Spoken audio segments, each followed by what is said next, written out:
జై శ్రీరామ్. నేను మీ సంప్రదిస్తా. అందరు ఇలా ఉన్నారు, అందరు ఎప్పుడు హ్యాపీ సంతోషంగా ఉండాలండి. ఈరోజు మన వీడియో ఏంటంటే గౌరీ ఇంటి ఆకు గోరింటాకు. గౌరీ ఇంటి ఆకు కాస్త గోరింటాకుగా మారింది అన్నట్టు.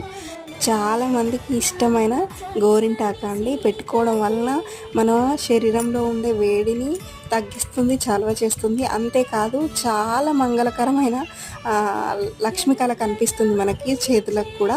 సో ఇది ఏంటి అంటే ఎవ్రీ మంత్ వాళ్ళ నక్షత్రాల ప్రకారము ప్రతి మంత్ అలా పెట్టుకోగలిగితే చాలా మంగళకరమైనదండి. ఆ గౌరీదేవికి ఇష్టమైన ఈ గోరింటాకు పెట్టుకొని మనము అమ్మవారిని సేవించుకున్నా, అమ్మవారిని పూజ చేసుకున్నా ఎంత శుభకరంగా ఉంటుందండి. మీరే ఆలోచించండి. సో నాకైతే ఎప్పుడు ఇలా పెట్టుకోవడము చాలా ఇష్టము. ఇప్పుడే కాదు, స్కూల్ డేస్ నుండి కూడా అలవాటు చాలా. సో ఈ వీడియో మీకు నచ్చినట్లయితే లైక్ చేయండి, షేర్ చేయండి, కామెంట్ చేయండి. మన ఛానల్ని తప్పకుండా సబ్స్క్రైబ్ చేసుకోండి.